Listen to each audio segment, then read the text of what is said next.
Can I just start with you, General Hasnain? We've just heard from the politicians कि अब पाकिस्तान से एक तीसरा युद्ध करना पड़ेगा, etc., etc. Forget all that rhetoric. I want to understand from you, General Hasnain, why we are seeing, are we seeing a resurgence of terror in Jammu and Kashmir, or will you put this down to a one-off terror attack? Thank you, Shreya. Thank you, first of all, for having me on this program, and my deep regrets at this terrible loss of 9 very, very valuable lives. But your question now, immediately, I still continue to maintain this is a one-off. I'll tell you the reason. There isn't a pattern in this entire game which is going on at the moment.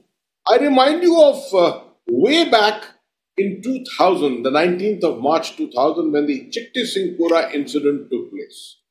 You remember that is the time when Bill Clinton had come to India, was speaking at the parliament that day. Terrorists always look for such occasions. Yesterday was the swearing in, the third swearing in of the Honorable Prime Minister of India, and it was a big ticket event. That is the time when the terrorists wanted to strike. Obviously, there was a fairly energetic security all over Jammu and Kashmir, all over Delhi. I'm fully aware of that. But in this, somewhere or the other, a chink will appear. I can tell you, 20 terrorist attacks would have also been staved off. But this 21st has taken place. And that's the unfortunate thing.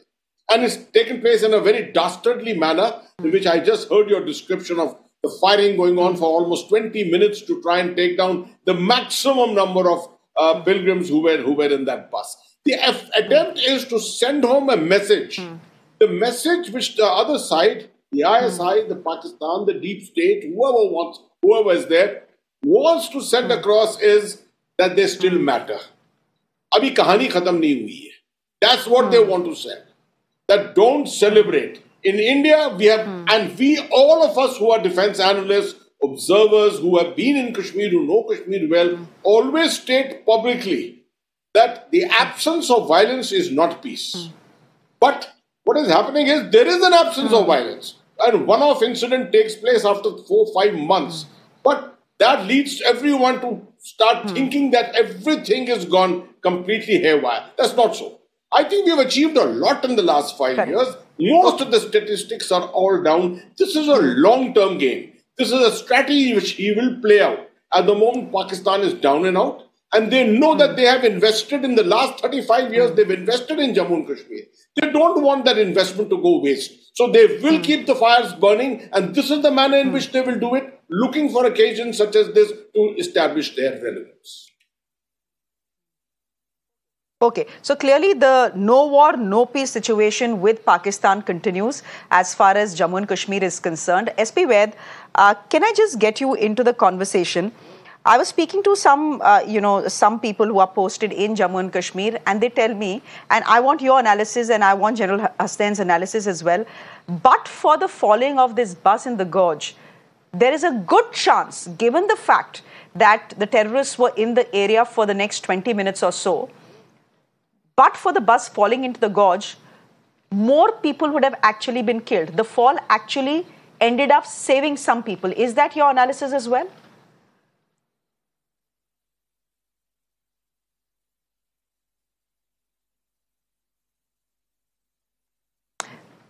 Sir, you'll have to unmute yourself.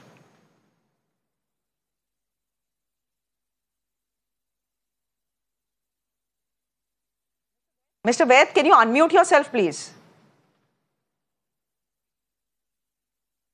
Okay, General Hasnain, can you just, would you want to take that question as we try and fix SP Vaid's line? I can take that question. There's no issue on that. Yes, I won't say it's fortunate, but yes, the intent was to cause maximum casualties, whether the bus goes down the khad or whether the maximum casualties occur while the bus is standing on the road. The intent of the terrorists was very clear: maximize the casualties. In incidents of this kind, usually if there are 30, 40 people, 40, 50 people inside the bus, a large number will suffer injuries and you will find fatalities of this kind. The fact that this bus has gone down, yes, has to an extent saved some people. But I don't think that's really relevant in this entire narrative. The fact is that an incident of this kind has taken place, and this incident should not have taken place. I would also say to some extent that Correct. perhaps this is an area in which, in the future, it always happens after an incident, in the future you will have to tighten up your road security. At the moment, the kind of synchronization between the Jammu and Kashmir police and the Indian Army is absolutely amazing. It's very, very good. It's never been better. But we will have to be also conscious of this fact that troops from here were lifted and sent away at once time. Some troops have all returned here. There is no shortage of troops in this area of Reasi. Correct. Reasi is a very important place. It's almost a junction on the way to Rajouri. And we have to ensure that this area remains secure. This is an area where there is a 50% ethnic divide or religious divide in the population. The other issue which will invariably come up is this because the Gujars or some people like that are unhappy with what had happened 6 months ago? No.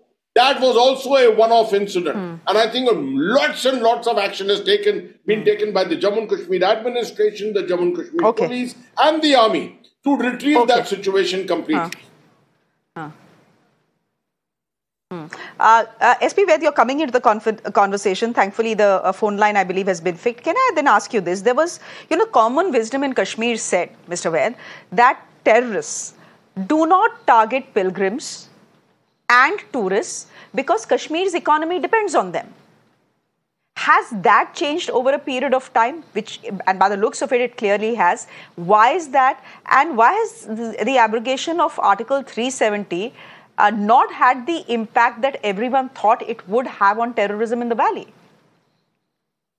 Yeah, I beg to differ with this narrative that terrorists don't target pilgrims and tourists. In fact, we had attacks on the Amarnath Yatra many times. Even when I was DGP in 2017, an attack happened on the Amarnath Yatris, somewhere between Anantnag and Srinagar. And earlier also in the 90s and in 2000, a lot of attacks had taken place. So there is no question. In fact, the pilgrims, particularly, it generates communal divide in the country, which remains the motive of the terrorist, particularly the deep state of Pakistan, on whose instruction the terrorists operate. So they would always welcome Hindu-Muslim divide and tension between the two communities. And that is a one fault line which India actually suffers. So that is always exploited by terrorists. And what better way than attacking Amarnath Yatri or Vaishno Devi Yatri or in yesterday's case, the Shiv Khodi Yatris. So Hindu Yatris, if they are attacked, it definitely generates tension between the communities. But people of India understand this Pakistan's the deep state's motive behind it. So coming to your other part of the question, that attack on tourists. Yes, tourists actually are mainstay of Kashmir's economy. There's no doubt about it. And generally, local people of Kashmir do have a lot of pressure on the terrorists not to attack the tourists. But many of time, I think we have seen attacks even on Yatris, because when it suits their, like what you saw yesterday, it was a message to the new government of Mr. Modi.